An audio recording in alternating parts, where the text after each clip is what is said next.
Hey, everybody, my name is Todd Ronan, and I'm joined with my friend Daniel Laxton. Hang on just a second. Hello? You can't make it? Okay. Hey, everybody, my name is Todd Ronan. Daniel can't make it today. I'm very sorry about that, but that gives me a moment to chat with you one on one. How do we define reality? And when we define reality, I guess, who's the guy that's defining it? Is it the dictionary? Is it an atheist or is it a spiritualist? There's no single answer. The answer varies depending on that person's evolutionary state, their frequency state, and their consciousness expansion state. I do know that the sun has a record of everything that has transpired over the course of the planet. And most stars have a memory of the planets that rotate around them. So they're orbitals around the sun. And the sun has a giant hard drive memory of everything that's ever happened around it.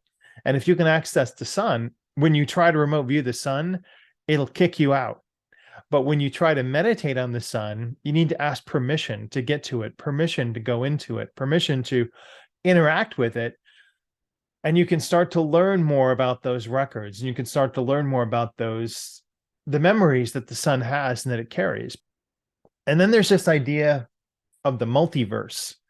It's this concept that there's a theory of infinite worlds and parallel universes, each with its own set of laws and physics and possibilities. Daniel and I have discussed this a little bit at length before, but if you're believing that there's a multiple worlds theory, that excuses you from making a mistake, and it excuses you from making a determination about what path you want to set yourself forward on. Really sit down to think and determine within your soul, within your heart, within your body, within your mind, where do I want to go? What do I want to do? There's these multiple universes. I don't think that they really exist. I think that they're more parallel lines of time that we're all existing on, that we're all experiencing on. Then there's this idea of we are all one, which really upsets me. I'm not much of a people person. I shudder to think that I am the same person that I see who ignores me on the street. But the one, we are all one concept stems from the idea that every human is having an experience to generate more experiences back to the source. I kind of liken it to the ending of Deep Space Nine. So if you haven't seen it yet, spoiler alert, turn down your volume for 30 seconds. So at the end, Odo has a decision to make, and he decides, what will I do? And he goes back into the Great Link to give the experience of everything that he has encountered along his solid life experience, gives it back to them. And that's kind of what we're all doing. We're expanding the source of those that chose to exist. You have to understand that you're here to make things better. You're here to try and enrich and enliven the lives of other people that have chosen to be orbitals around you. You are the sun.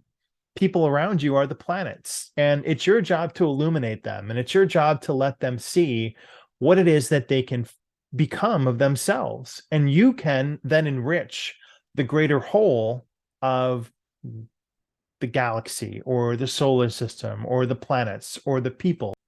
And you enrich yourself, you enrich their lives, and their illumination shines back to you. We're all a fractal of the one. We're all a fractal of source. We're sparks of soul illuminating a physical shell. And we come here knowing that we're going to forget. And we come here knowing that we separate ourselves from that source. Of the opinion that most certainly we have had past lives. And it's because I personally can pull up in my Rolodex of my mind lives that I've had, and I see myself there. I experience myself as that body or that entity or that form. One experience that I had, I was in this is a different galaxy, and I'm always an explorer. I'm always in some way trying to learn more and expand my knowledge horizon. And I was on a shuttle, and we were experiencing a new planet. We were humanoid, and our faces were differently shaped, though. So it was a bipedal person, but the faces were quite different. And there was a planet that we went down to that we did take a ship down to. There was no teleportation. And there were these sparkly lights that I was very intrigued by. And I was there with one other person from my crew, and we walked into the sparkly lights and died. So don't walk into the shiny lights if you're looking at another planet. If you're trying to explore, use your tricorder and figure out who they are. I remember thinking, "Oh, God, why did I do that? That was just, darn it." And I was frustrated with myself because I was interested in the lights, but I left that galaxy and I could see the galaxy just getting smaller as I drew away from it. And that was a long time ago. In a galaxy far, far away, when you see sparkling lights ahead of you, don't walk into them, but just know that you try and be the light. You try to shine your light brightly upon all those that are around you so that you can be the beacon for other people. And I've always seen that as a large part of my past because I'm trying to shine light upon all of you, especially those of you who have found darkness. You can see those lives through Beyond Quantum Healing. If you're interested in Beyond Quantum Healing, I can recommend a few people that I've used, a great person, and you could get a session with that. The idea of higher self, the belief that there's a higher aspect of me that's connected to the divine or universal consciousness. I teach this in my Temple Awareness Perception remote viewing class, that let's forge a highway to your higher self because it lives with you. It experiences things with you. It's always working. It never sleeps because it's that direct connection to source energy. But we're shut off from it because we live in a matrix on the earth. I can help you break free from a lot of the limitations that it's forcing upon you, that it's placing on you. So we're connecting to that higher self. And you can do that through your deep meditation, through your introspection, and through writing stuff out, and through asking yourself questions about, what do I know about this? What is my path for me? Your higher self already knows because it's outside of time. Mind is outside of time. Your brain is stuck in your head. It's that mind mush, the metal part. No, it's not metal. It's made of meat. It's a meat brain that we have. So we're trying to think and evolve beyond our meat brain.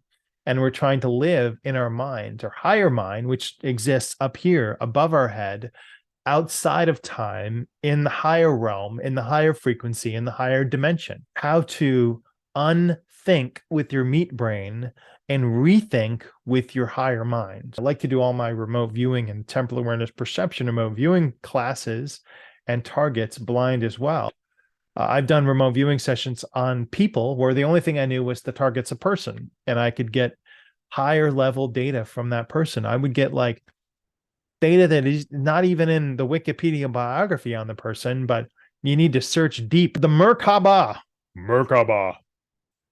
This is a geometric pattern believed to be a powerful spiritual tool that can be activated through meditation and visualization.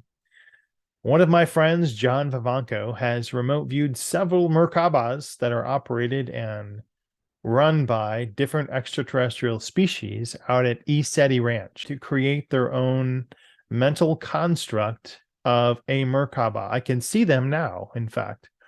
So what they're doing is they're not physically in them, but their thought form of their body is in them, and they are projecting them and moving them rapidly like they're a spaceship.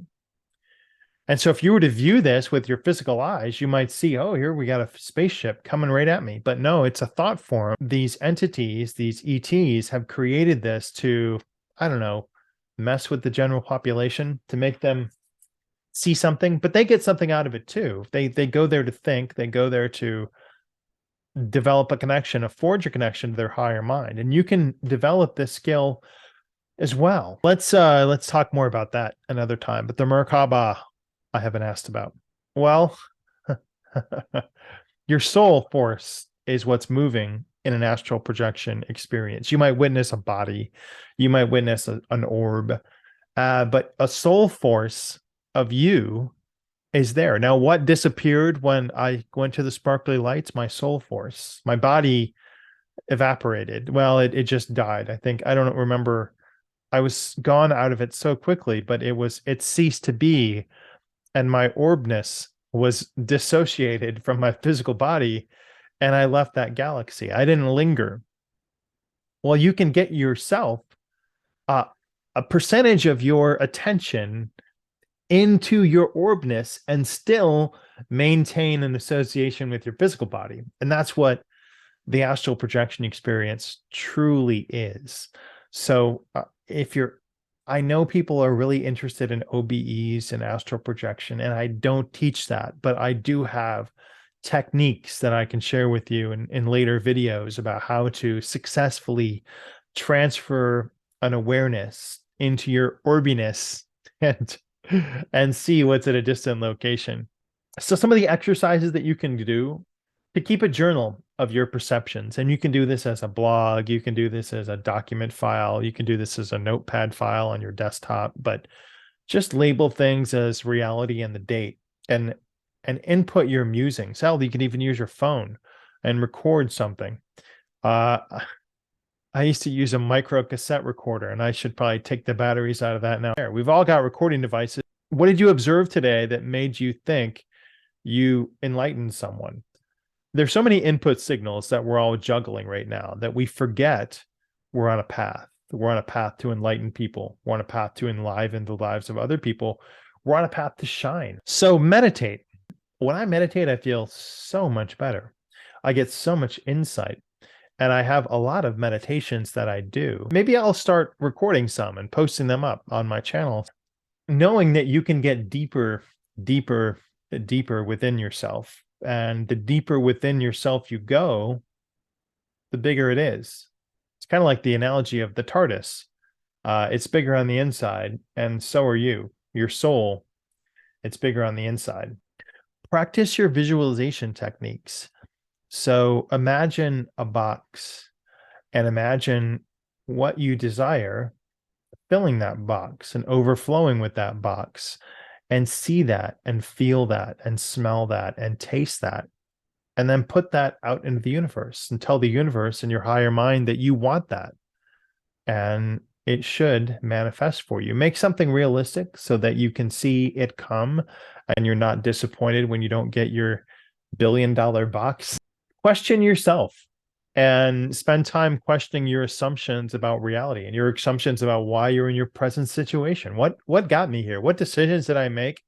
And don't disparage, but just identify them, acknowledge them, and thank them, and offer gratitude towards them and to those around you who've gotten you where you're at, because your next path awaits. Reality exploration, I said you should expand your mind and go to different spaces. Go walk along the water. Just go to the top of a skyscraper. If you're in a city, look down on the city and just think about all the people that are down there and wonder what they're thinking. And try to pick one person and just try to see what they're thinking. And then come on down. Change your perspective and change where you're at, and realize that you're no longer trapped within where you live. You're no longer trapped within your reality.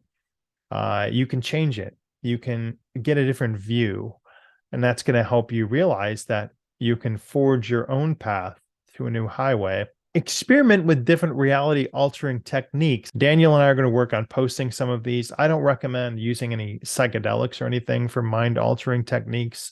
No, we're going to get psychedelics without the psychedelics, and we're going to experience reality with a reality high. And practice random acts of kindness for people that are around you, people that you don't know, and do them without requiring the gratitude that those people feel like they need to give you.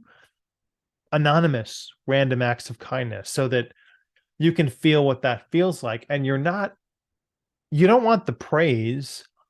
You just want to do it to elevate somebody else and to give somebody else a great day, because you weren't seeking the gratitude. You weren't seeking the praise from them. Just random, blind, anonymous acts of kindness to help you connect with your soul self on a deeper day. And that's going to help expand you to your higher frequency and your higher mind state. It's going to help you forge a path to thinking with your unconscious, thinking with your mind, thinking with your higher self.